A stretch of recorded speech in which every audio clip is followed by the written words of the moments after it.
भगवान के नाम में अपार सामर्थ्य है। जैसे शब्द उच्चारण किया राधा, ये सीधे गया और भगवान के पास जमा हो गया। अब एक बार नाम लिया है तो जब रजिस्टर खोला जाएगा तो एक बार नाम है, इसका कितना पुण्य है, कितना लाभ है, कितना महिमा है कि आप नरक नहीं जाओगे एक बार नाम से। एक बार जिन नाम ली हित सो होए अति दीन, ताको संग न छाणहि ध्रुव अपनो कर ली। प्राण तुम्हारी देह को छोड़कर जब जाएगा तो प्राणहीन देह को तो यही भस्म कर दिया जाता है, या फेंक दिया जाए तो श्रृगाल कुत्ते खा जाते हैं, गाड़ दिया जाए तो कीड़े बन जाते हैं, पर प्राण तो गए। अब पंचभूत देह तो यहां नष्ट हो गई और प्राण के जाने के लिए तुमने कोई तैयारी नहीं की तो बड़ा कष्ट पाते हैं प्राण। प्राणों की तैयारी कर लो, जब प्राण छूटे उसके बाद की तैयारी कर ले तो उसे मरने का भय नहीं रह जाता। हर श्वास, प्राणों का काम है श्वास का आना और जाना, श्वासोच्छ्वास कहते हैं इसे। हर श्वास में आने जाने में यदि नाम जप कर रहे हो प्रतिपल, प्रतिक्षण, प्रतिदिन, तो तुम समझ लो अपनी महायात्रा के लिए सब सुविधा जमा कर रहे हो। यदि तुम हर श्वास नाम जप कर रहे हो तो महायात्रा जब शरीर छूटेगा तो उसके लिए तुम सुविधा कर रहे हो। अब अधिक समय नहीं बचा, आज से ही अपनी हर श्वास में हरि हरि राधा राधा, ये प्राण प्रयाण का समय उत्तम पाथे है, नाम इकट्ठा कर लो।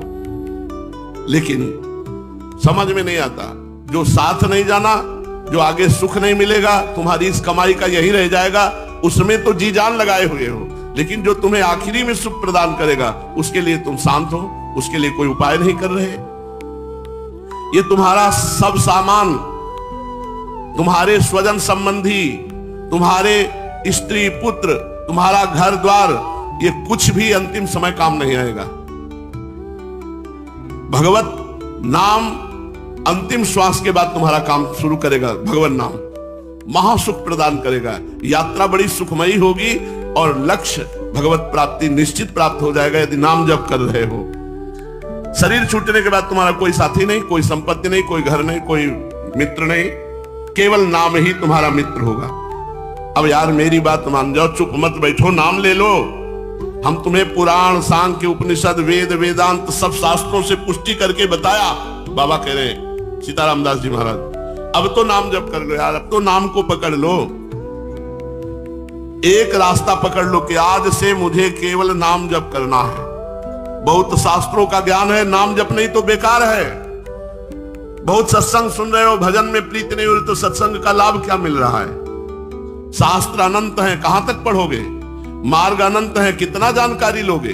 अब चुपचाप बैठ जाओ, बहुत जान लिया। सब शास्त्रों का सार और सब साधनाओं का सार नाम जप है, खूब नाम जप करो। जो तत्व ज्ञान है वो इसी नाम जप से प्राप्त हो जाएगा। जो कलयुग की कुचाल है उससे नाम जप तुम्हें बचा लेगा। किम करिष्यति सांख्येन किम योगैर्नर नायक, मुक्तिमिच्छसि राजेंद्र कुरु गोविंद कीर्तनम।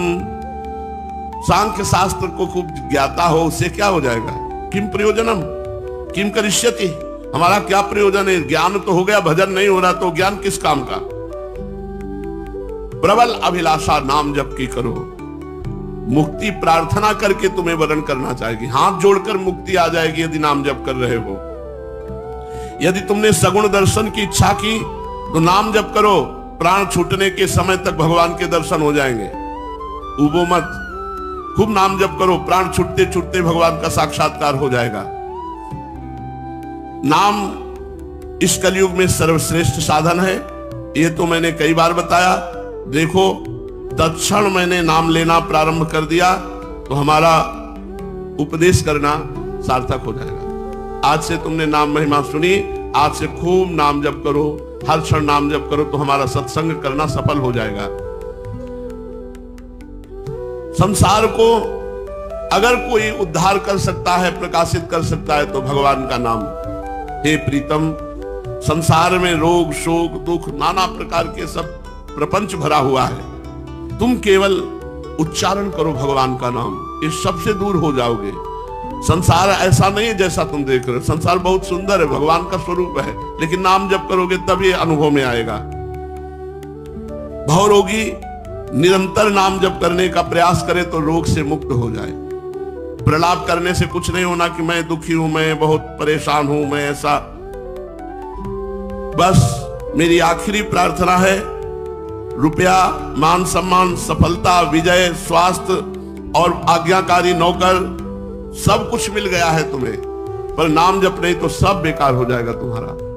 इसलिए तुम नाम जप करो, चाहे राम बोलो, चाहे हरि बोलो, चाहे कृष्ण बोलो, चाहे काली बोलो, चाहे दुर्गा बोलो, चाहे राधा बोलो, जो तुम्हें प्रिय होए खूब नाम जप करो। चतुरानन, पंचानन, सनातन, व्यास, वाल्मीकि, नारद, इन सबके द्वारा यह निर्णय किया गया है कि नाम एक औषधि है जो तुम्हें संसार रोग से बचा लेगी। ब्रह्मा जी 4 मुखों से नाम जप करते हैं, भगवान शिव 5 मुखों से नाम जप करते हैं, भगवान शेष 2000 जिह्वा से नाम जप करते हैं, और सरस्वती जी की वीणा तो झनकारती ही रहती भगवत महिमा। और बड़े बड़े महात्मा व्यास, वाल्मीकि, नारद, वशिष्ठ आदि ये सब भगवान नाम प्रेमी हैं। अमोघ औषधि बताया है भगवान नाम को। एकदम तुम निहाल हो जाओगे, आनंदित हो जाओगे यदि नाम जप किया। अनेक भव रोग पीड़ित स्वस्थ हो गए, अर्थात भव समुद्र से पार हो गए। खुद नाम जप करो और 4 को और करवाओ।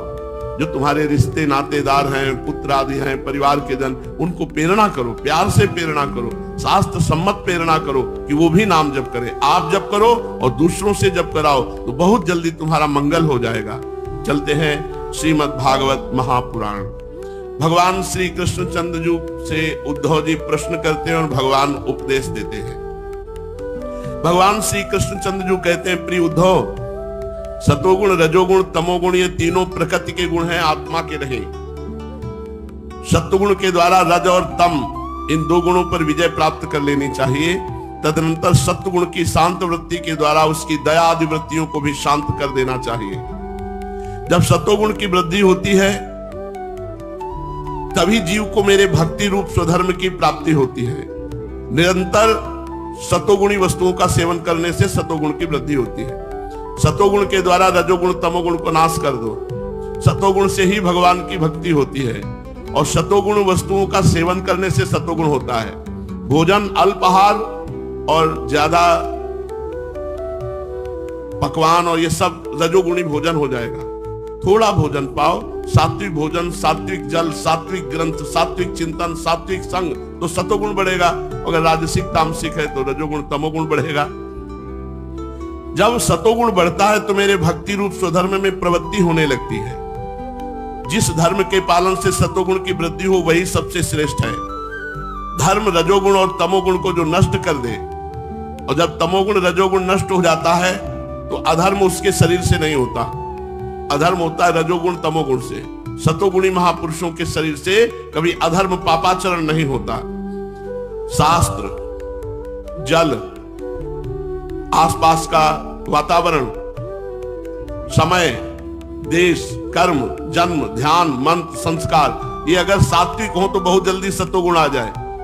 शास्त्र सात्विक हो, पेय पदार्थ सात्विक हो, आसपास का वातावरण सात्विक हो, हम जिस देश में रह रहे वो सात्विक हो, समय सात्विक हो, कर्म सात्विक हो, जन्म सात्विक हो, ध्यान सात्विक हो, मंत्र सात्विक हो, संस्कार, तो फिर सतोगुण आ जाएगा।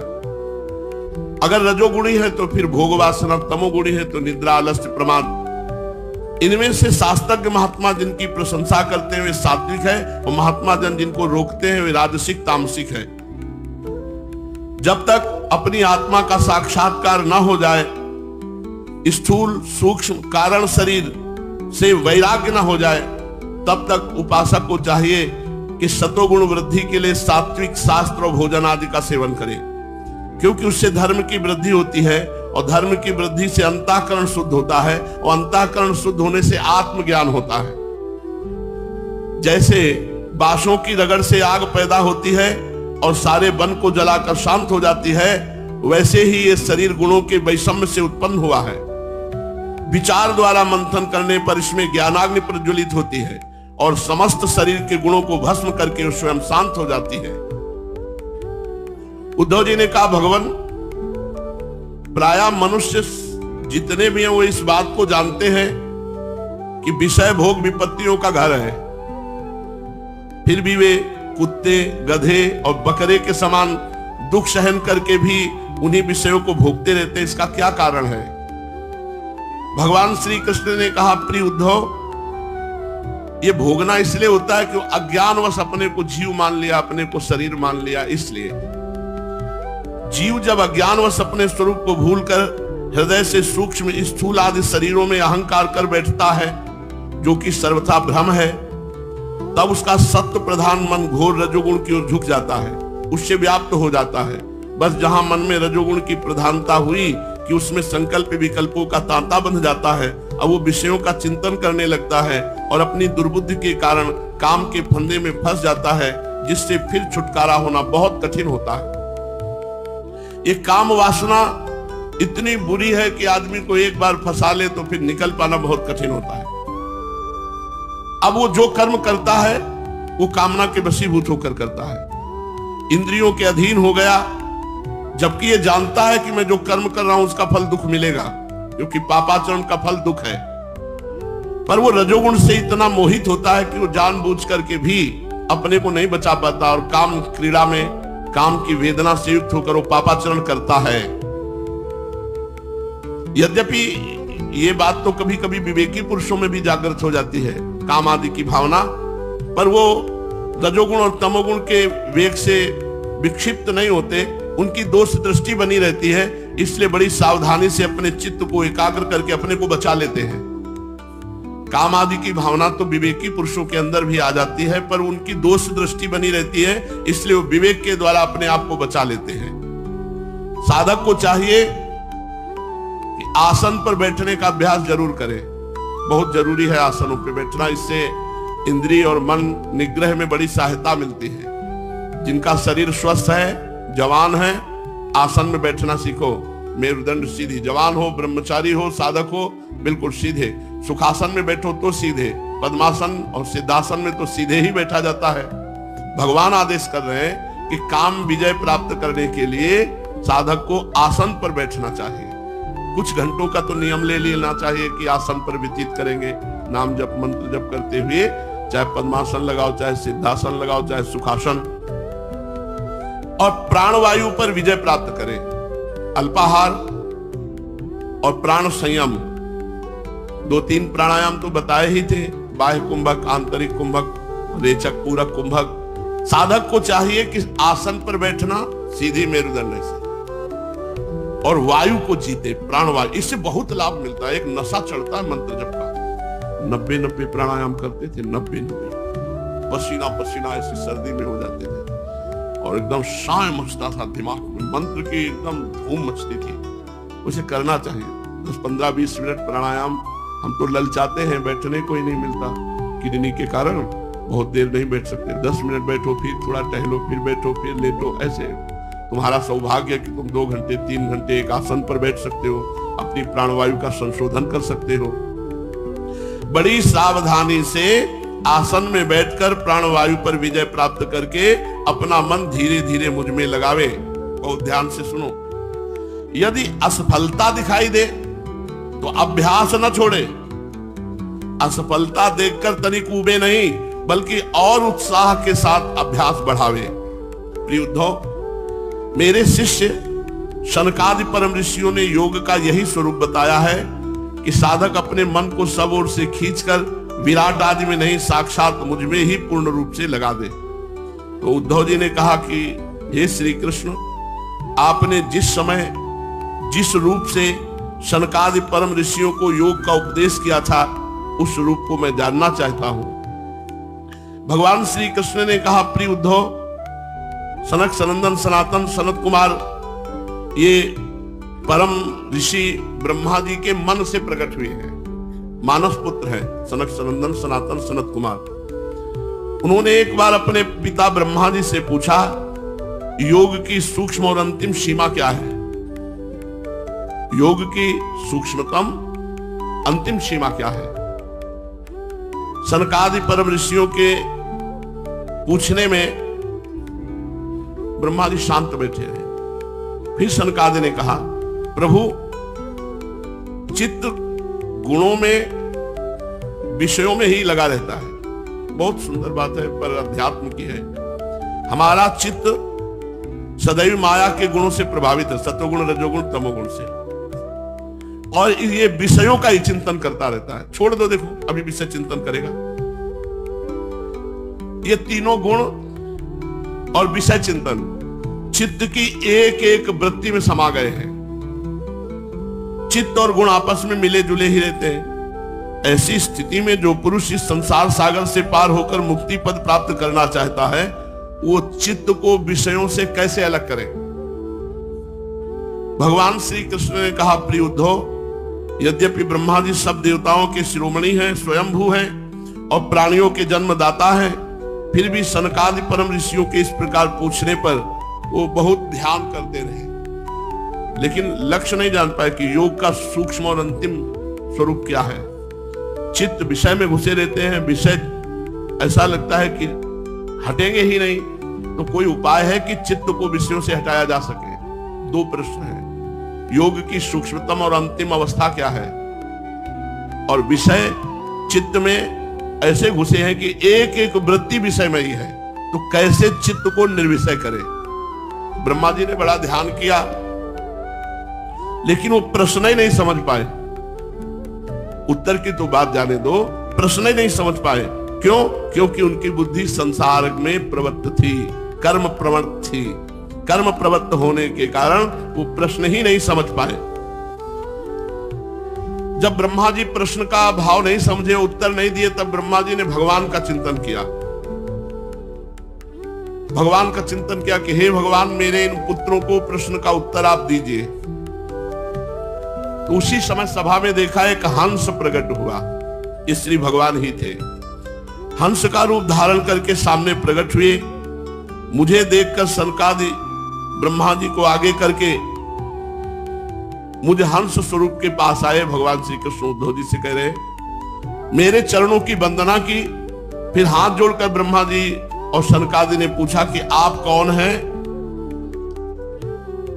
प्रिय उद्धव, सनकादि परमार्थ तत्व के जिज्ञासु थे। जब उन्होंने पूछा कि आप कौन हैं, तो भगवान ने उत्तर दिया। भगवान ने कहा, ब्रह्म ऋषियों, यदि परमार्थ रूप वस्तु नानात्व से रहित है, परमार्थ वस्तु में नानात्व नहीं, एक ब्रह्म वही आत्मा है, तो फिर आपका एक प्रश्न कैसे बन सकता है कि तुम कौन हो? घोर अज्ञान की बात है। अथवा मैं उत्तर देने के लिए बोलूं तो किस जाति से, किस गुण से, किस क्रिया से, किस संबंध से आपको उत्तर दूं? क्योंकि देवता, मनुष्य, पशु, पक्षी आदि सभी शरीर पंचभूतों से बने हैं, तो अभिन्न है। व्यवहार रूप से देखो तो अभिन्न है, क्योंकि सबके शरीर पंचभूतों से बने, किसी अलग से नहीं। और अध्यात्म रूप से देखो तो अभिन्न, क्योंकि सबके हृदय में आत्मा है। तो आपका प्रश्न कैसे बनता कि आप कौन हैं? इसका मतलब है कि ये आपका प्रश्न केवल वाणी का व्यवहार है। आपने विचार पूर्वक प्रश्न नहीं किया, इसलिए निरर्थक हो गया आपका प्रश्न। बहुत सुंदर। सब शरीर पंचभूतों से बने। ब्रह्मा जी ने और सनकादि ने पूछा जब भगवान हंस रूप के, आप कौन हैं? तो उनका पंचभूतों के कारण सब शरीर अभिन्न तो बनता नहीं पूछना, और आत्मा एक है, सब रूपों में प्रकाशित हो रही, तो पूछना नहीं बनता। आपका व्यर्थ है प्रश्न, ये केवल वाणी का विकार मात्र है। मन से, वाणी से, दृष्टि से, इंद्रियों से जो कुछ ग्रहण किया जाता है, इतना समझ लो सब मैं ही हूं, मुझसे भिन्न और कुछ नहीं है। ये सिद्धांत आप लोग तत्व विचार के द्वारा समझ लीजिए। पुत्रों, दूसरा उत्तर, योग की अंतिम स्थिति क्या है पूछा, तो उसका बताया क्या? मैं ही मैं हूं। सर्वत्र भगवान का दर्शन होना योग की अंतिम स्थिति है। दूसरा उत्तर कि चित्त में विषय घुसे हुए हैं, चित्त विषयाकार हो गया है, ये कैसे परम पवित्र वासुदेवाकार हो? बोले जब चिंतन हम करते हैं विषयों का, तो गाढ़ चिंतन होने से वो सब विषय चिंतन चित्त में अंकित हो जाता है। सत्य बात है। अब आप भजन करने बैठोगे तो वही विषय चलेगा, वही गंदी बातें, वही संसार, क्योंकि वही तुम्हारे अंदर भरा है। विषय और चित्त ये दोनों ही मेरे स्वरूपभूत जीव के देह है, उपाधि है। आत्मा का चित्त और विषय के साथ कोई संबंध नहीं है। इसलिए बार बार विषयों का सेवन करते रहने से जो चित्त विषयों में आसक्त हो जाता है, वो विषय चित्त में प्रविष्ट हो जाते हैं। इन दोनों का अपने वास्तविक से अभिन्न मुझ परमात्मा का साक्षात्कार करके त्याग देना चाहिए। अर्थात हम भगवत आश्रित हैं। अगर हमारा चित्त विषय चिंतन करता है तो उसे हटा हटा करके बार बार विषयों से भगवान के नाम के, रूप के, लीला के, गुणों के गुणगान में रखना चाहिए। बहुत ये सूक्ष्म विषय है। भगवान का नाम, गुण, लीला चिंतन हो रहा है तो एक एक चित्त वृत्ति में जो विषय चिंतन है वो निकल जाए, तभी भगवत प्राप्ति होगी। विषय चिंतन न होने पावे। शास्त्रों में हमने पढ़ा क्रिया उतनी बाधक नहीं है जितना चिंतन बाधक है। जागृत, स्वप्न, सुषुप्ति, ये तीनों अवस्थाएं सतोगुण, रजोगुण, तमोगुण के अनुसार होती है। बुद्धि की वृत्तियां सच्चिदानंद का स्वभाव नहीं। इन वृत्तियों का साक्षी होने के कारण जीवन से विलक्षण है। यह सिद्धांत श्रुति, युक्ति और अनुभूति से युक्त है। जब हमारी बुद्धि ठीक निर्णय नहीं कर पाती, ऐसा लगता है संसार में सुख है, तो खूब निरंतर चिंतन होता विषयों का। अंदर से देखो, अब हर वृत्ति को राधा नाम से काटना है आपको। राधा राधा, अब वो अंदर से विषय चिंतन कर रहा है, अंदर से विषय स्फुरणाएं फेंक रहा है, विषय संकल्प, हर वृत्ति काटनी। जब एक एक वृत्ति भगवान में हो जाएगी, उसी दिन भगवान का दर्शन हो जाएगा।